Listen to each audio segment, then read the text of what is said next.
Hi, everybody. This is Caitlin McGrayus here with another episode of the Be Her Village podcast. Our podcast covers all the services that are available to new moms, interesting people, new moms, their experiences, experienced moms. And today we are lucky enough to have Dr. Amanda Salazar with us. Hi, Amanda. Hello. And she is a psychologist, a mindfulness teacher. She has an advanced degree in mindfulness. And she runs the Mindful Mothering Facebook group, which has 3,000 people in it. Yes, at this time we're at 3,700 something. Wow. And it's mostly local moms, but it's not all local moms. It's a Facebook group, so anybody can be a part of it, but most of the people are relatively local. Local to Long Island. Yes, that's what I mean. Yeah. Local Yes. to where we are. Local right to where I am. We are in Lindenhurst at the moment. We are at the beautiful Sea Change Holistic Wellness Center. Yes. Isn't the space just Yes, incredible? and it's, like I said before, much larger than I had imagined. It's very spacious. It is. It's really beautiful. And what Heather has created here, I'm so in awe of her. I literally just called her up and I was like, I need to meet you because you were just like out of the blue. I'm going to create a holistic wellness center. Yes. And then she did it. And anyway, she's awesome. Woman on a mission. She is a woman on a mission. Yes. And she's so great. I feel like when I'm in a room with her, it's just like the energy is just flowing. Yeah. So thank you so much for coming. Of course, I'm excited to be here. And it's our first time meeting, which is super cool because I feel like we're so aligned in our goals about bettering motherhood. And I personally am making it a huge goal to just work with other women and not against other women and not be competitive. And I really strongly believe that the more of us that work together, the further that we'll get. And so each of us has all of this talent and all of this drive and all of this expertise, and we're coming at it in a different way. And so I love that the two of us are sitting here talking about. And there's a lot of people that need help. So even if you're doing the exact same thing, one person's not enough. So the more the merrier. I love that you brought that up. It's not enough. And there's also, this came up in a conversation I had with Lauren Oak, who's a postpartum doula. There's such personality differences that it's, even if there were exactly enough people for one, you need to really like choose your providers based off of what feels good for you. In psychology, we're taught that rapport is everything. It doesn't matter what your clinical orientation is, what your age, your race. Is there the flow? Is there the connection? Is there the rapport? And that's more important because if it's not there, you don't feel safe. Absolutely. And you're going to have your guard up. And at least in the birth dual world, which is where I'm coming from this, it's like there's no room for guards in labor, right? Sure. Like stripping your guards away. Yeah. So you want to make sure you're in the room with somebody that feels really, really good. Yeah. So tell us about your practice. What does that look like? Is your entire psychology practice, is that based on motherhood? Or are you seeing other people? So I have a degree from Hofstra, a doctorate degree, school community psychology. So I actually did start as a school psychologist. I worked in the Valley Stream district for about 4 years. It wasn't for me. When you work in the school, people don't realize how difficult it is because you have so many bosses. The primary client is the student, but the student's not 18. So you technically have to listen to what the parent says, even if you and them aren't in agreement. And then you have teachers and you have principals, assistant principals, superintendents, director of special education. And there were times where I was literally told, in your report, say this. And someone else would say, no, in your report, say this. Ooh, that doesn't sound very ethical. It's a hard dynamic, and it caused so much anxiety for me that it wasn't for me. So you have your own private So practice. now I finished my degree and I have my own clinical practice. I work in Oakdale, Family Psychology of Long Island. There's, I think, 8 doctors there. Half are school psychologists, so they're only there once a week. I'm actually the only female that's there full time. And I work with older children, adolescents, and adults. So I don't specialize in motherhood, but just through referrals, I do see a lot of moms. Yeah. And I love all of my clients. There's a connection with moms with young children because whether or not people are listening know, I'm 4 months pregnant at this point. I have two. We're going to talk about that, but I love it. I have 2 kids, young kids of my own. My stepdaughter's 10. So it's so easy to relate to the struggles that women are having, the insecurities that are just so prevalent in our society that I do have a large percentage of moms in my practice, but not because that's necessarily the specialty, just because sometimes your specialty finds you. Yes, that's what it sounds like. It's not like you went to exactly school for that. Yes, but just like you said, it's heart work. It's like rapport, and you're drawn to women, and that's how I feel. Like in my doula practice about VBAC moms. Like I love all the women I work with, but there's something really special having been through VBAC myself about working with those women. I can really relate to them and identify with them in a way that I can't with everybody else in that same way. So agreed. So tell me about your mindful mothering group. The group? Yes. So I have a degree in MBSR, which stands for mindfulness-based stress reduction. There's a handful of us on Long Island. I want to say 6, but don't quote me on that exact number. It's an extensive training under someone named John Kabat-Zinn through the University of Massachusetts. So you actually have to travel there. And the reason I was able to do it was because after I gave birth in 2014, I had such bad postpartum anxiety and depression. I was suicidal. It was extremely awful. Thank you, but it wound up being okay because it changed the trajectory of everything. I had to take time off of school. I was in severe physical pain, which was actually a result of the anxiety. So I could take the time off and travel to UMass. I actually was laying in the back of the car and my mom was driving. We would go. It was once a week. So we would travel. We would spend the night and then we would travel back. My daughter would come with us. It was actually a bonding experience for my mom and my daughter. It was really nice. So I was able to accrue this degree. And part of the degree is you have to create a curriculum that is an umbrella of that curriculum. So that's an 8-week curriculum to reduce stress for chronic disease, cancer.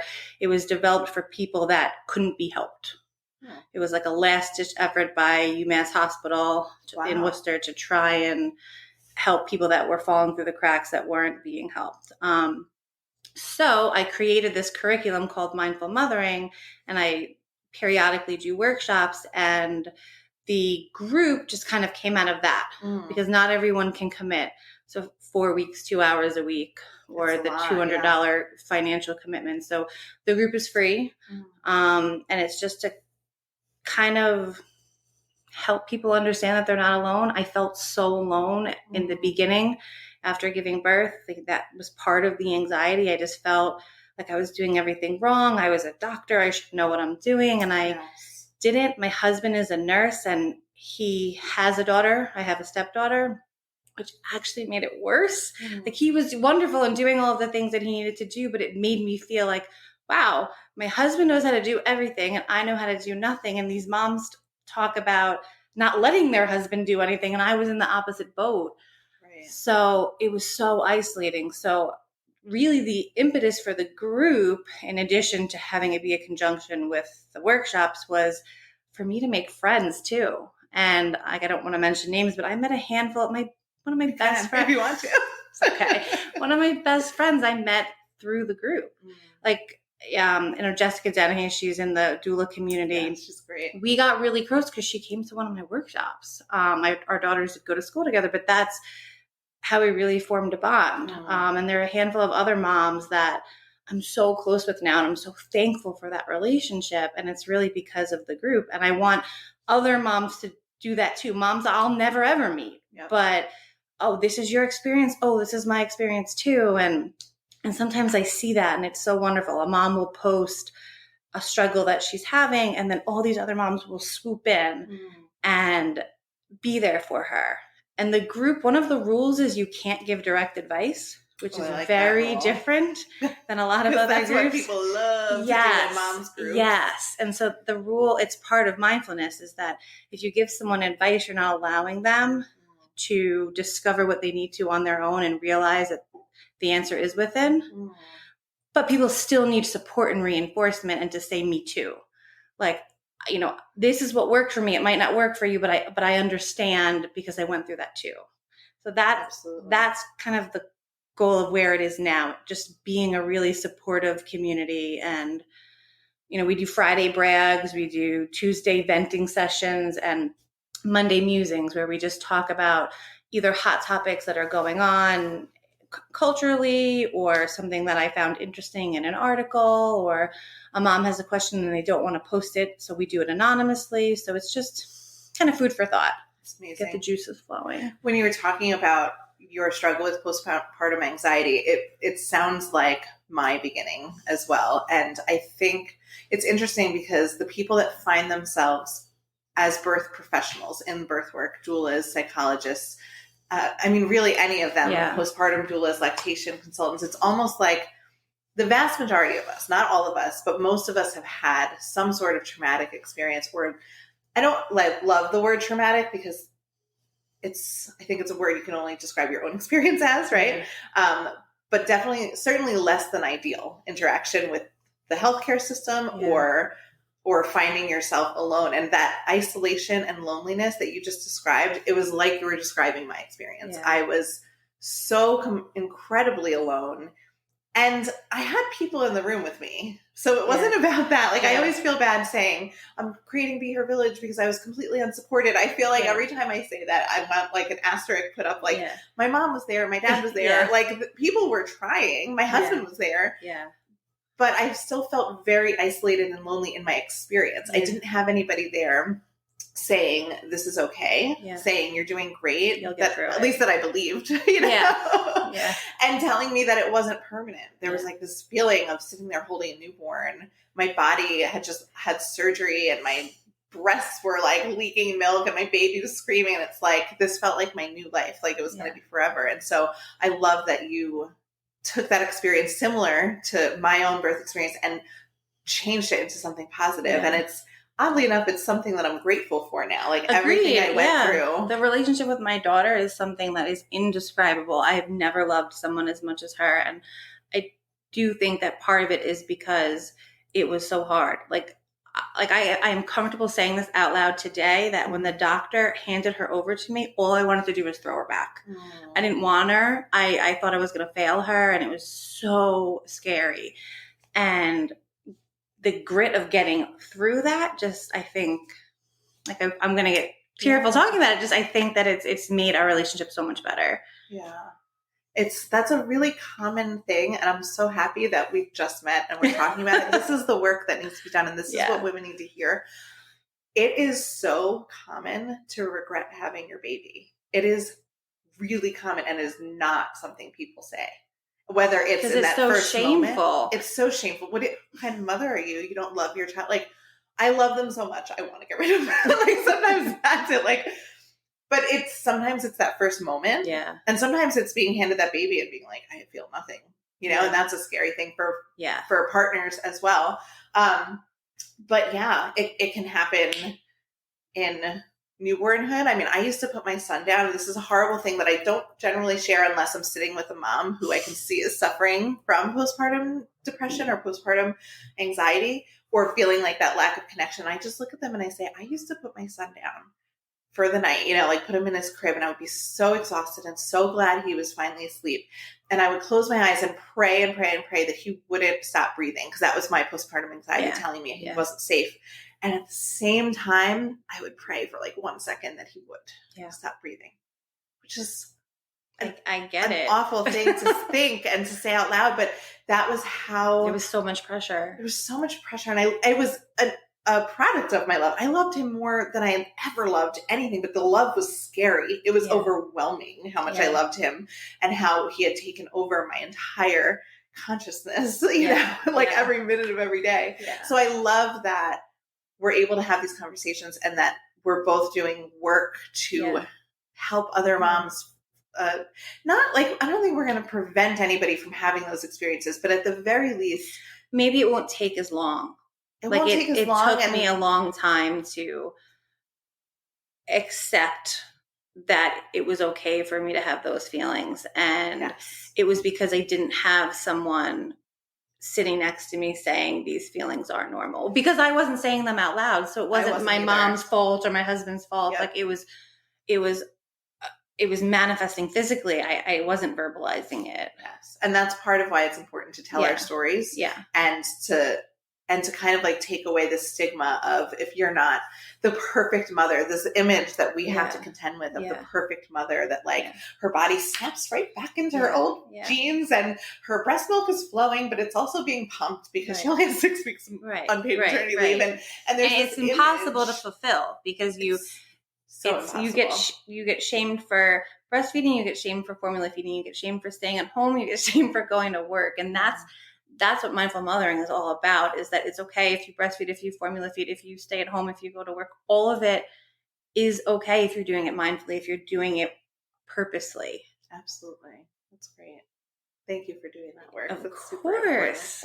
It's helpful for me too. Yes, it is. It's an ongoing process. I used to do the postpartum workshops through True Birth for our doula clients and for really anybody who wanted to attend them.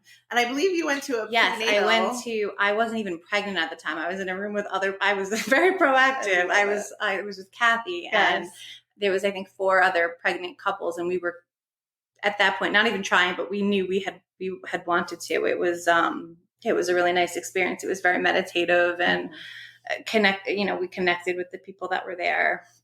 Yeah. And I found the postpartum workshops and I hope you'll attend those as well. The postpartum workshops, it kind of doesn't matter if you have a baby postpartum. Like me, I was 3 years postpartum from my last birth, and Kathy's like 9 years postpartum. And we're still getting so much out of it because the workshops are about the women and the experience and not about the baby. And it's like, there's still so much work. Always. Yeah, of course. So let's switch gears a little bit. If you don't mind diving into birth. Sure. I want to talk about birth. Okay. I will follow your lead. Okay. So here's the thing I want to talk about, and we can go anywhere you want to go with it. But I think that there's a little bit of a disconnect in maybe pregnant people's mind, at least in my mind, about why birth mattered to motherhood, right? Like, isn't birth just the day that we go into the hospital and maybe we get an epidural, maybe we don't, maybe we're having home birth, like, but what does it matter about how our birth goes and how we were made to feel at our birth versus motherhood? I guess the point I'm trying to make is I strongly believe that the way we're made to feel at our births and our power and our voice and our sense of confidence and self-esteem and the way we feel about our bodies and how it all unfolds, it matters because that's like our first step into motherhood, right? Yeah. And so for me, when I was stripped of my power, stripped of my voice, abandoned by my midwife, which we'll get into on another day, but I was left, like stunned by how quickly my birth got out of my control. And for my personality especially, I was somebody who, before I gave birth the first time, thought of myself as this strong, outspoken person that could take woman. Anything. Yeah, an independent woman, and it's like, and then I was just systematically stripped of all of my power and left broken, like physically broken. I had surgery and I was in pain and I had this child and then I was alone and it really spun me off. And I just posted this YouTube video about how I ended up like in this anxiety driven, like desire to rid myself of toxins to the point where I became afraid of my furniture. Like I was so in a tailspin, but I think it all started with the birth. So if you don't mind sharing about your birth experience and your take on that, do you think it's important?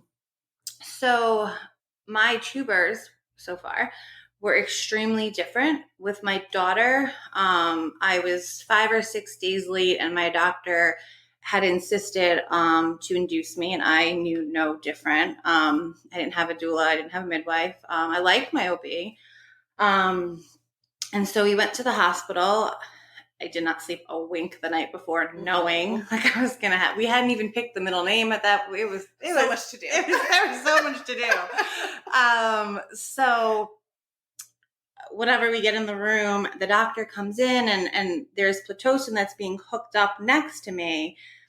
And all of a sudden the doctor comes in, the nurse is talking to me and he's okay, we're just going to check something. And he breaks is that the correct term? Broke my water? Is that how you say that right? Yeah. And he didn't tell me. Which is not okay. And I didn't know that until I actually had a conversation 2 years ago with a friend who was pregnant. And she's like, "Oh, that's traumatic." And I was like, "Really?"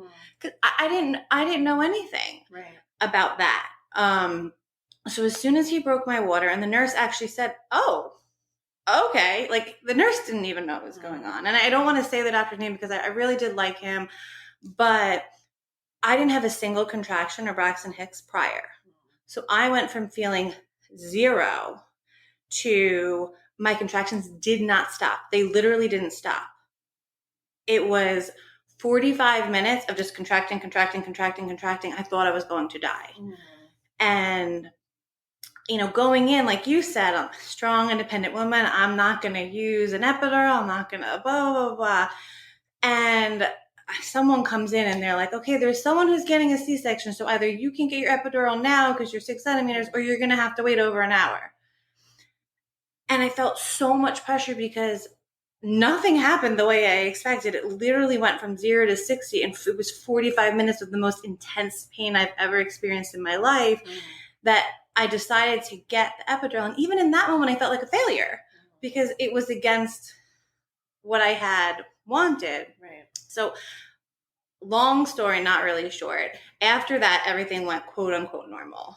I had my baby in approximately 8 hours. I pushed for 15 minutes, minimal tearing, like no physical issues on my part.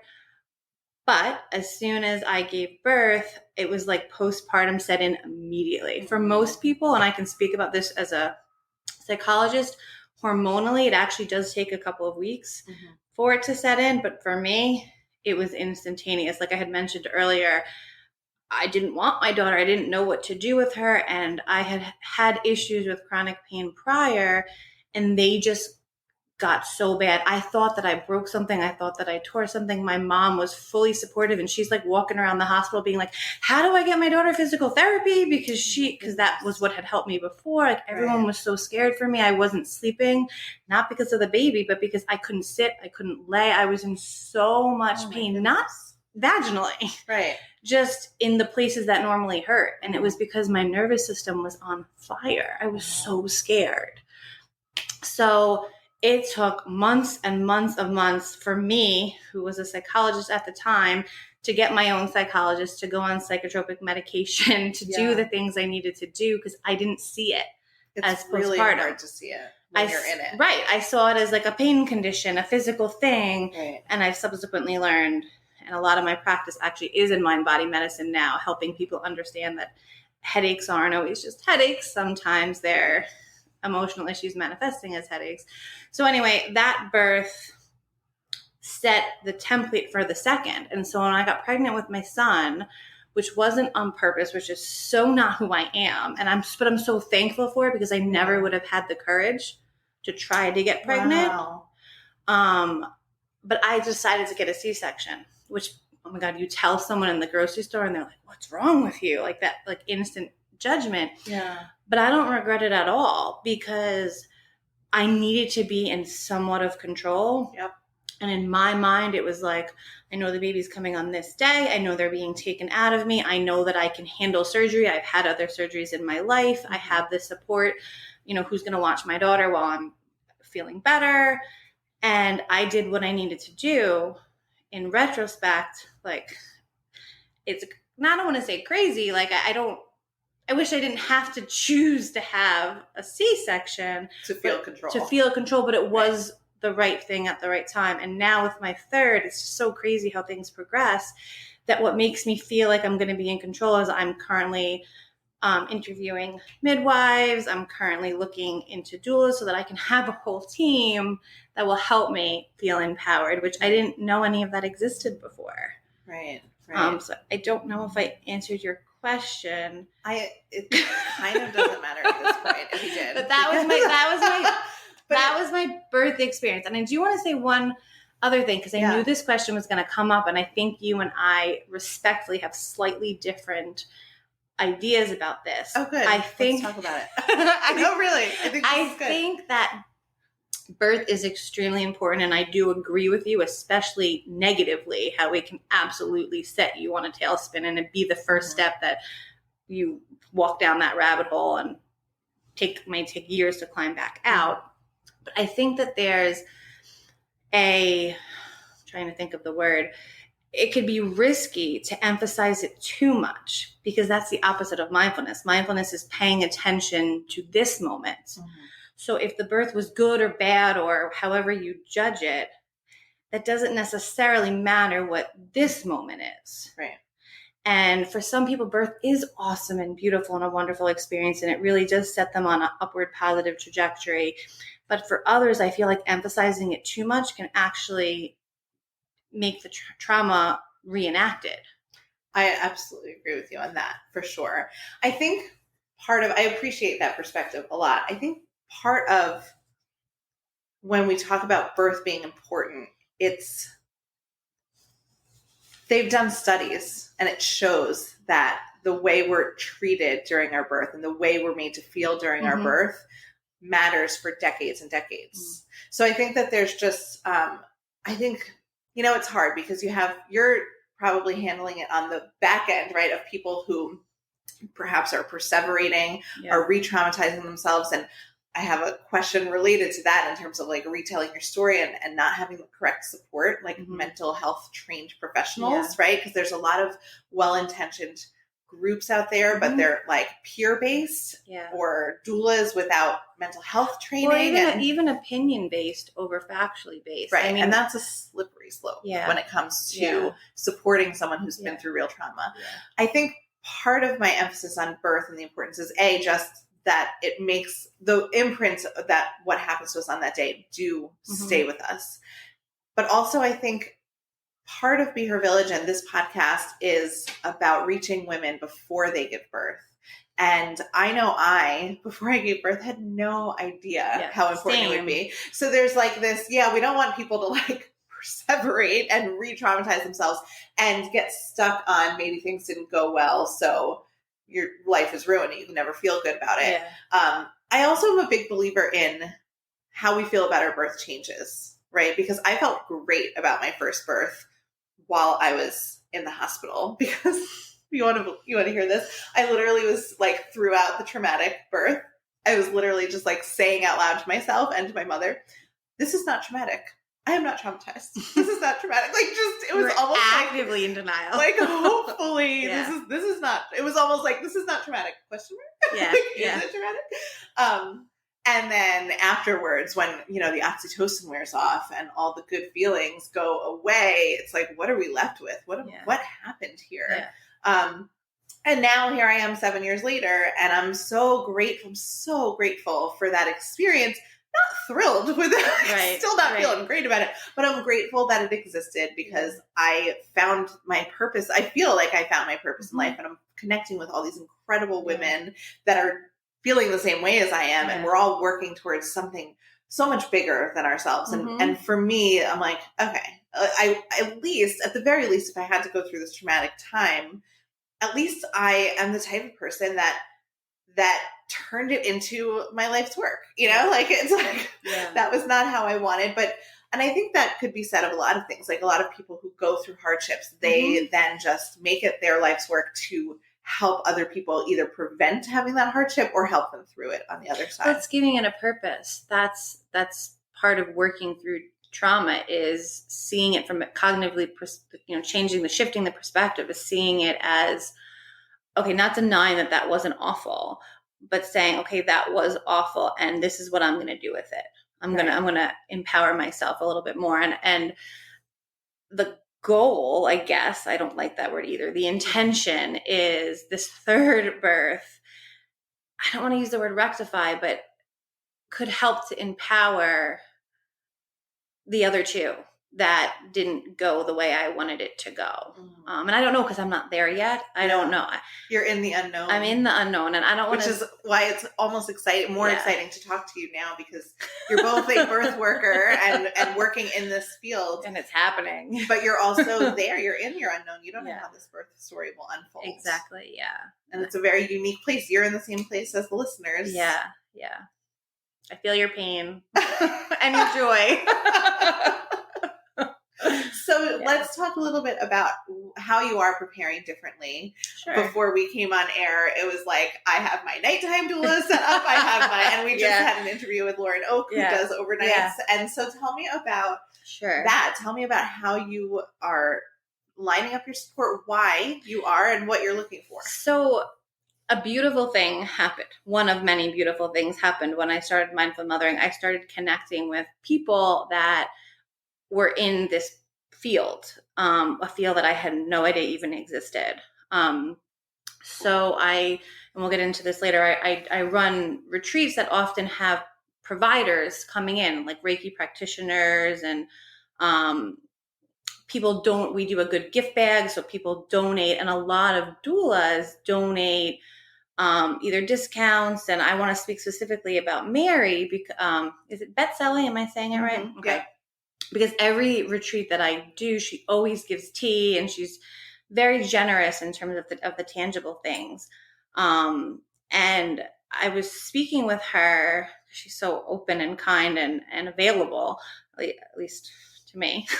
And I appreciate that a lot.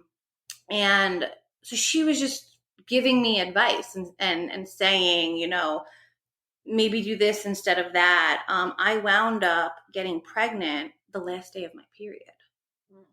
Which is good when you want to be pregnant. Well, right. That's really awful when you're right. But it was frustrating because it had been 3 months, and I know that there are plenty of people out there that try way longer than 3 months. And so I empathize with you, because 3 months was really hard for me, because my other two, the first was the first time, and the second one was oops. Yeah. And so I was talking to her, and I'm like, what can I do? Because I don't feel right about, like, something told me this doesn't feel right. Right. And it wasn't right. Like, I wasn't ovulating. I didn't think I was ovulating, but I was. It was just so much earlier. So she helped me in terms of, like, this is what you should look for in terms of how you feel, physical things. And so we just started building a relationship, and I just started talking to her. And that's kind of how I understood the importance of a doula. Mm-hmm. And so the first thing that I wanted to solidify was an overnight doula. Mm-hmm. I had a breast reduction. So with my first two, I tried to breastfeed for a couple of weeks, and the milk was barely there. And with my first, I decided to go on medication, which wasn't conducive. I wasn't comfortable. It would potentially could have been okay, but I wasn't comfortable personally. Mm-hmm. Breastfeeding while being on the medication that I was on. It was a personal choice. So I want this time to be different. I want to have more support and more knowledge. I just didn't know anything about it before. So I actually hired a postpartum doula who's also a lactation consultant, for the dual purpose of having someone help me at night, because for me, the nighttime was the scariest. Like you had mentioned before, mm-hmm. Oh my God, they're going to stop breathing. Yep. I don't really think about that during the day, but I can't stop thinking about that at night. Mm-hmm. That's when those intrusive thoughts, right? All your guards are down. You're so tired. Right. You're so alone at night. Right. Yeah. So I've done that already. I've solidified a postpartum overnight doula and lactation consultant. And for reasons I don't need to get into, I was high risk for the first trimester. So I'm with my OB, who I like, a different one than the first one. But my plan is eventually to switch over to a midwife. And I have a couple of meetings set up with a variety of midwives. And wonderful. I just recorded an episode with Colleen Heinze mm-hmm. from Gaia, and who I think is one of the midwife practices you're interviewing. And we talked about how so many women, because they're paying out of pocket, will interview several doulas, which of course highly encouraged, because it is this like personality click that has to happen. But then they're just like, I'll just go with my OB because I've been seeing them since I was 13. It's like, no, you're a birth provider. I love to hear that you're interviewing your provider as much as you're interviewing and thinking about doula support as well. Yeah. So how many nights, if you don't mind me asking, like what kind of package did you sign up for? What do you anticipate needing? So I don't know what I anticipate needing. Is one of those unknowns. Yes. The way that it works is she requires, I think her shifts are 8 hours. So she requires, I believe, 3 days, and she books you for 2 weeks. So you could have as little as 3 days within those 3 weeks, or you could have 14 days. Okay. And then you reassess and say, okay, I need you to stay longer. Like she's currently working, I don't know if she still is, but when I spoke to her a couple of weeks ago, she was working with twins. Okay. So she was obviously there longer than she would have been there. She'll be there for me. So I don't know yet. And I like that she's so flexible in terms of, okay, this is the time that I've set aside for you. Mm-hmm. You let me know. And so it's going to be beautiful. She's going to be there the day I get home from the hospital at 10 p.m. That's beautiful. So I know. I need someone like that now, but I get from like 7 to 10. Like just put my kids down and do my dishes, and then you can go home. We should start that. Let's get this off the ground for birthing people, and then we can start making villages for people with older kids. Yes, putting them bedtime is so hard because I don't get home till 9:30 because my last client's ending at 9. Yeah. And my husband can't. I don't blame him. I probably couldn't either. Like, can't get everyone to bed. So then they're excited that I'm home, and it's just, bedtime is hard. Bedtime is really hard. Yeah. My husband does the bulk of it, but I feel bad sometimes watching him do. I'll read a story here and there. Yeah. So any other kind of support that you've lined up for yourself? You have your birth doula, you're interviewing midwives, postpartum doula. And I purposely picked the overnight doula who was a lactation specialist. Because you want to make sure you have I really want. And also, I don't know a lot about what Be Her Village is going to offer. I'm very excited and eager. Talk about it. Totally. Awesome. But I know that like cooking and laundry and all of that stuff, I'm spoiled. I have a wonderful caregiver because I work full time. My husband works full time. My kids are not in school age yet. So she helps me with meals and she helps me with laundry. So that isn't a service that I need, but if you didn't have her, if I didn't have her, and my parents also live 2 miles away. That's great. And, they're wonderful grandparents and they're very eager to help. So I do have a lot of support, and I have through mindful mothering and just life, I have a lot of good friends too. So important. I'm actually having, one of my closest friends is Ashley Macariello from I know, I keep seeing, I have an interview with her in March. I keep seeing you post pictures and I was like, oh. Yeah. So I'm like, what do I have her on the podcast to talk about? Because we could talk about a million different topics. But I'm like, let's talk about friendship and moms and friendship because it's so important. Yeah. It's so important. I think people are craving connection. I just put up a quote on the group the other day that said something like, it was the self-care quote. When we throw self-care at people and don't provide them with community care, we're failing people. Yes.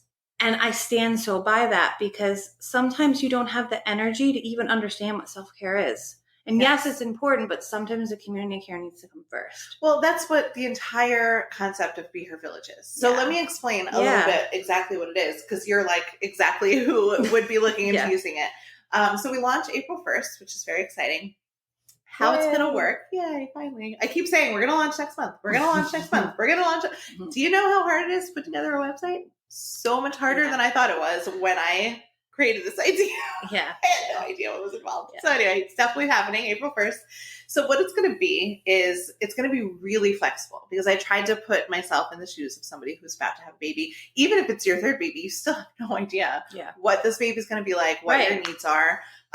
So it's a cash gift registry. So what that means is the person who's registering, the pregnant person, can go on, learn about all the different services, and we're going to have preset services in there. So we're going to have, literally everything you can think of, like yoga, mommy and me groups, placenta, mental health counseling, parent coaching, health coaching, acupuncture, chiropractor, massage, postpartum doulas, photography, midwife. Everything. I can go on and on. I think it was 25 categories the last time I checked. So it's everything. But if you're not seeing a category that you want on there, if you're not seeing a service that you know that you would like your family to gift to you, you can also customize your services. So let's say you're using Mary Betzelli as your doula, and she's not listed on the Be Her Village site. She's not popping up when our doulas come up. Mm-hmm. You can just make a registry item that says Mary Betzelli doula services, however much money, and then your family and friends can buy you chunks of that. Mm. So it's completely customizable for you. Since you don't know what you're going to need, and maybe it's not everything that we have on there, you can make it exactly the registry you want. Here's why we did a cash registry. We're going to have family and friends being able to purchase parts of the support services that you want. They're going to send that money straight into your bank account. And so that way you have this chunk of money that you can use for doulas, lactation consultants, all of these services. But when things change, you can change your plans, and the money and the gift is not wasted. So when you sign up for 3 nights of postpartum overnight doulas, and then you're like, I need a bunch more of those, and maybe I don't need my photographer, or maybe I don't need that yoga class, you can take those funds and funnel them to exactly where you need the money. That makes a lot of sense. Yeah. And I'm like trying to think of it from 3 perspectives really, but I'm trying to think of it from the pregnant person's perspective, but also as a gift buyer. I have a really hard time buying gifts for baby showers because having been through it, I know people don't need all this crap. They just don't need it. And there's this sense or like, don't need it new. They don't need it new, but they like, if you go on, and I don't know if you've been on for this pregnancy, if you go on, I have 11 items. 11. That is what I got. That sounds very reasonable. The registry suggested checklist that these big box stores, it's like you need thousands of dollars worth of toys stuff. And clothes. Like you don't know how I wish big we were on video right now so you could see the face I'm making. Gonna be. Like you could have a premier and you could have a 10-pound baby that's never going to be in size newborn. Right. And the other thing is, people are buying you baby clothes regardless of what you register for. Exactly. You do not need to register for baby clothes at all. So that's Be Her Village is really, I mean, it's a gift registry, certainly. It's really about creating access because we want moms to have the access. First of all, to have the knowledge. I was going to say, it's an educational. First. Yeah. And we have a really big announcement coming next week on that front, but I don't want to get into it yet, but it's very, very exciting. Although maybe I could just tell you because it's probably going to air by the time we announce. Okay. But essentially we're partnering with a couple of incredibly talented maternal health researchers, and they're sharing their data with us. And we're going to have a really highly evidence-based part of our website for women to not just get articles about like, hey, this is helpful, but like, here's the evidence linking why we need these services. Cause and effect. Because of their outcomes. And it's going to be really data-driven, and we're going to be doing research, and it's really exciting stuff. So let me make sure. Thank you. Congratulations. Thank you. So it is a place for women to even understand. Part of it is like, you're a perfect example. And I think I am too, because I didn't know about any of these services that were available to me until after I had kids, until after I at least had my first one. Yeah. And it's this very like, you need to know somebody to know. You have to like be in the know, you know, you have to like know somebody who used a doula or whose sister used a doula. And it's like, no. I want people to come to Be Her Village to learn all about the evidence, all about the articles, all about the first person narratives, find out the different specialties that exist, and then add them to your registry so that people can buy them for you. As a gift buyer, I have a hard time, buying off the registries because they don't need the vast money. You need a car seat, you need a crib. It's so overpriced. And you know what? Like, this is for me, but I think a lot of people echo the sentiment. I don't want stuff in my house. My house already has plenty of stuff. I'm like a clutter-free, I try to be anyway. For someone who's clutter-free, I have a lot of clutter. Like, I'm trying actively, but you're in the process. It feels like it piles on, though, despite me not shopping, despite me trying to be conscious of it. And so to gift somebody something that's going to take up space and not actually be impactful is hard for me. Yeah. But I don't know, even as somebody who knows about doulas and lactation consultants and mental health and all these great things that we need, I can't pick somebody's doula or pick their LC or pick like which counselor they want to go see. Right. And I also, even if I couldn't afford it. I'm not buying a $350 gift. I'm not buying a $2,000 gift. So with Be Her Village, what we're doing is we're helping the women choose what they want, and then we're making it into like bite-sized chunks. So you can buy $100 of somebody's thing or buy $50. Like you could buy somebody their dinners for a week. Yeah. How amazing. Like how much more impactful is that than, I don't know, pacifiers. Well, I don't know. Pacifiers are really good, but but it depends on the kid. I have my niece and my nephew like barely ever use them, whereas my daughter, I was yanking 5 out of her mouth at 3 years old. Like it totally depends on the child. Yes, there's so much we don't know about our kid. Like, are they going to be bib users? Are they going to be drooling? Are they going to be spitting up? Right. Every kid is so different. Yeah. Yeah. So I love it. It sounds thank you. Wonderful, and I'm excited that I'm going to be still pregnant. Yes. when it drops. First customer. Yes. I love it. I love it. So I want to just wrap up today by asking you what you would say directly to our audience of pregnant people who are listening. What, if you could give them one piece of advice as they enter their birth, as they enter motherhood? Okay. And it might be hard to narrow down. Everybody's been throwing in like an extra one, but it doesn't have to be mindfulness and psychology based. It can be. But what, Amanda Salazar, would you say to a pregnant person who's about to step into this thing called motherhood? That it's going to be messy. It is. There's no denying that. And just because it's messy doesn't mean it's not okay. And even if it's not okay, doesn't mean that it's always not going to be okay. Like I feel like I can't not briefly talk about mindfulness. Mindfulness is paying attention to the here and now and recognizing the impermanence of everything. So if things are messy and you don't feel good about that, okay, it's a moment or a handful of moments. Even if it's weeks, it will shift and it will change, and it will get clean, and then it will get messy again, and try and drop some of those expectations, because some will get met, some will be exceeded, and some won't be. And you don't want to set yourself up for disappointment. Just be open. I love that. That's my message. That's a beautiful message. I'm sticking to it. Can I really quickly plug my retreat that's coming up? Of course. Oh my goodness, we didn't even talk about your amazing retreats. No, it's fine. Plug away. I want to hear all of it. And I want to come. Please do. Besides plugging it. People are like, where do I sign up? I put it in my calendar already, by the way, just so I wouldn't miss it. And I wouldn't book something on that day. Great. So I'll be really brief. So normally I do 2 a year, one in June and one in September, but I'm giving birth in August. So this year we're only doing one. The date is June 13th and the rain date is the 14th, because it is on the beach, oceanfront, outside. So unfortunately, if it does rain both days, we will hold it that Sunday. But it is an all-day event on Fire Island. You arrive on a ferry, you're greeted, you're brought back to the house. There's a beautiful breakfast spread. You get journals and pens and water bottles, and there's a soul circle. We meet and we learn about each other. And then there's yoga. I have tons of providers that come. So a yoga person is coming and doing yoga for you an hour on the beach. I do guided meditations. I bring my mom with me because she is not a chef, but she should be. She is super healthy. So there's a lot of organic options, vegetarian, vegan, you name it. We have it. And it's just a day of coming together, relaxing, and doing as much or as little as you want.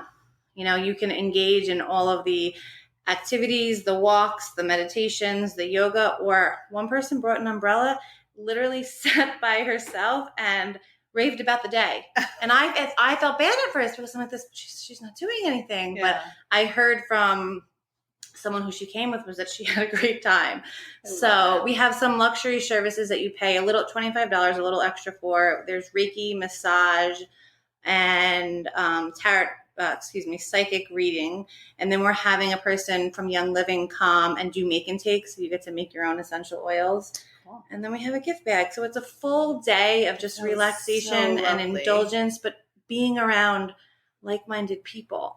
And getting that in-person connection. Yes. And that hands-on support. And I love how I still hear people, they're still friendly. They're still connecting. They're getting together, and they wouldn't have met each other otherwise. And it's people who are younger, early 20s, up until late 60s. And they're there because they want to be there. They're there for the same reasons. They self-care, community care. And it's just, overall, it's a really nice day. So it's going, I think March 1st is the goal of when it's going to come out for advertisement. And the spots are limited. There's about 20 spots, and it was filled up in a month last time. Wow. And I would imagine it's probably going to fill up quicker. Because there's only one. There's only one, and I think it's just your group is reaching more people. It's growing, yeah. Now that you've been running them, all I hear are just wonderful things about these retreats. It's just so nice. It's so relaxing. Like, can we go right now? Yeah. So anyway, so yes, that's my plug for my retreat. And we'll include all of your links to your website, your Facebook group. Thank you so much for sitting down with me today. It was so nice to meet you too. And thank you, listeners. Talk to you next time.